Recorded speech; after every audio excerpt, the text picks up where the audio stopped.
This time on Rad Rat Video, we talk about politics in skateboarding, and we take another stab at the VX1000. Why is it still so popular in skateboarding? Let's get into it.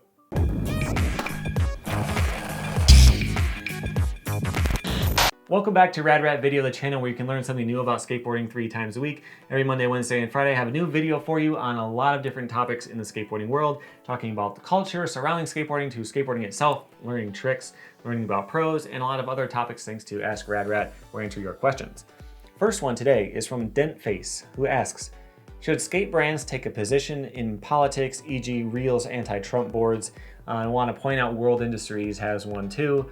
And personally, I wouldn't buy any of these myself, but having aggressive, in-your-face type of graphics is a huge part of skateboard culture. It goes back to at least the early 90s. You go before that, you start to get all the skulls and stuff like that. That was also kind of offensive, like the Satan Nodus graphics and all that kind of stuff. But in the 90s especially, it got more of purposely being offensive just to offend somebody.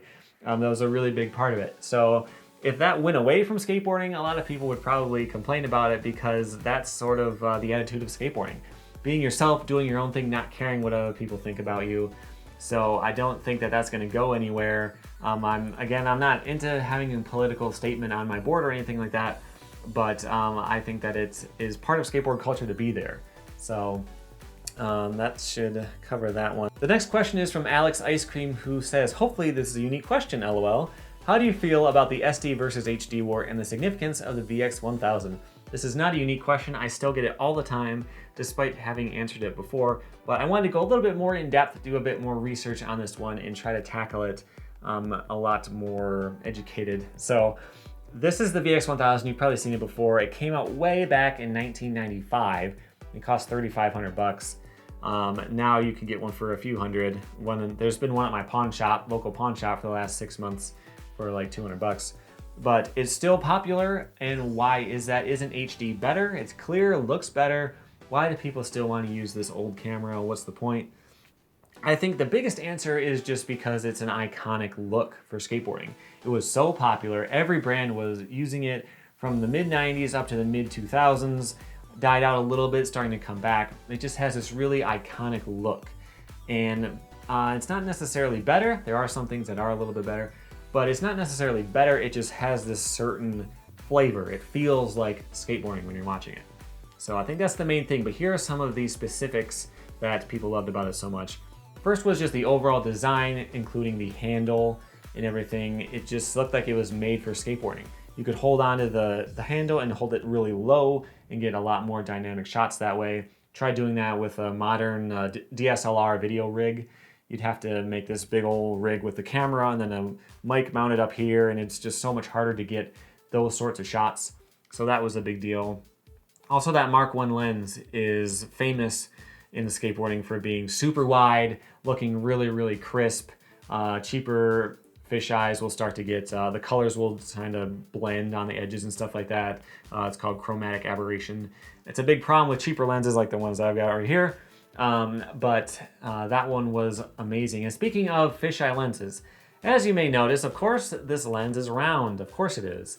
But if you get closer to the lens, you can see if, in widescreen, that's as much of the lens as you could use. Everything outside of it would be thrown away. So you have to zoom in, zoom in, zoom in, zoom in, zoom in, zoom in, zoom in. Now you're cutting off the top and the bottom of the screen. That's just how it works. If you're in standard def, the screen is 4:3, it's more square, and so it uses up more of the lens without having to cut anything off. And what that means is being able to get closer for lines. If you have more vertical height, you can get closer and still see the skater's head. So in HD, you have to be a little bit further back, which just changes the feel of the line. It doesn't feel as fast because you're not so close. It doesn't feel as dynamic and exciting. And that's a problem that you can't really fix with HD. You can just get a wider lens maybe, but it's just not really gonna be the same. So that was one of the things. The other thing was the colors. People love the golden tones you can get out of this camera, which to me doesn't really mean much. I would rather shoot neutrally and then put a golden tone color correction on it personally, but straight out of the camera, it has that golden tone. A lot of people love that. but they love it because they're used to it. They love it because it looks like skateboarding to them, not necessarily because it's better. One of the other things was the microphone, and a lot of people will argue that the built-in mic in the VX is amazing, unbeatable, better than modern microphones in every way, and I find that a little bit hard to believe. I do think it's kind of the same thing, where it sounds really good, for sure, and you've heard it so much that everything else starts to sound wrong, even if it's more accurate.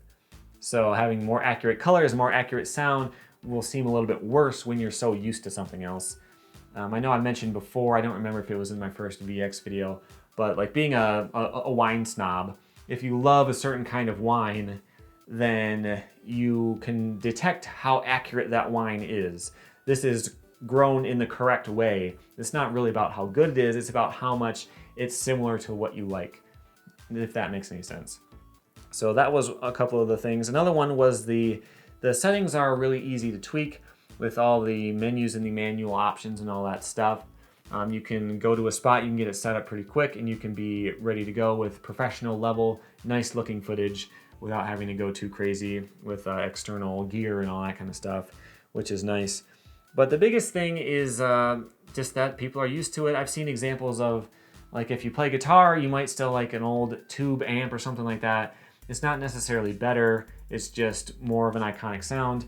Also, if you were to shoot on film instead of digital, if you are a photographer, you might just like the way that film looks. It's not necessarily better, it's probably less accurate, but it has a feel, it has like a flavor to it, it has some nostalgia and all that as well.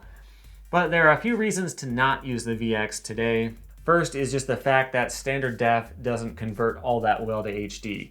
There are a couple things. The way that the footage is interlaced instead of being actual frames, you have these lines and then these lines and these lines again and these lines again. If you de-interlace all that to play it on a modern TV, you're throwing away half of the information. Well, half of the information you're seeing is generated by the computer filling in the gaps. So that doesn't make it look nearly as good as it would have on an old school TV or on a professional video monitor or something like that. Also, the pixels are not square. So you might think of standard def as being 640 by 480. And if it was square pixels, it was. It's actually 720 by 480. It's wider, but it's smashed in. The pixels are thinner. And that was a way to increase the resolution without how many scan lines it had to do. So the problem with that is that it doesn't scale up to a regular TV as well. If you do it at 640 by 480, you're throwing away all that extra data. It actually looks worse now than it did back then. So that's a big problem with it. Getting really clean footage, it's just not going to look as good. Especially if you don't have, like, if you went to 4K maybe, you could probably do like 2 pixels by 3 for each 1 pixel and then it'll look okay, but that's a big nightmare. Why not just shoot in HD, right? As long as you can get a decent lens and all that kind of stuff, it would look so much better. The other big problem is the reliability. These cameras are all getting to be pretty old, and the tape heads and all that kind of stuff are going to need to be replaced. I saw a quote from a filmer who uses a VX who says that most guys who still use it have 3 of them because at any given time only one of them is working. So I think the VX is going to stick around for a little while, but as tapes start to die out as a format, you can still get them, but they're getting to be pretty rare. As that dies out, as the cameras themselves start to die, you will eventually have to go to HD, so you might as well just do it. At least that's my opinion. If you have any more thoughts about that, put those below in the comments. And if you have any more questions, there's 3 ways to ask me. There's Instagram and Twitter. Links to those are below. You can also go to radratvideo.com and submit an Ask Rad Rat question using my form, and I will take a look at that. But until next time, here's some more videos you might want to check out. And also tap my logo right here on screen so you can subscribe, and that way you can keep learning new things about skateboarding 3 times a week. Thanks for watching.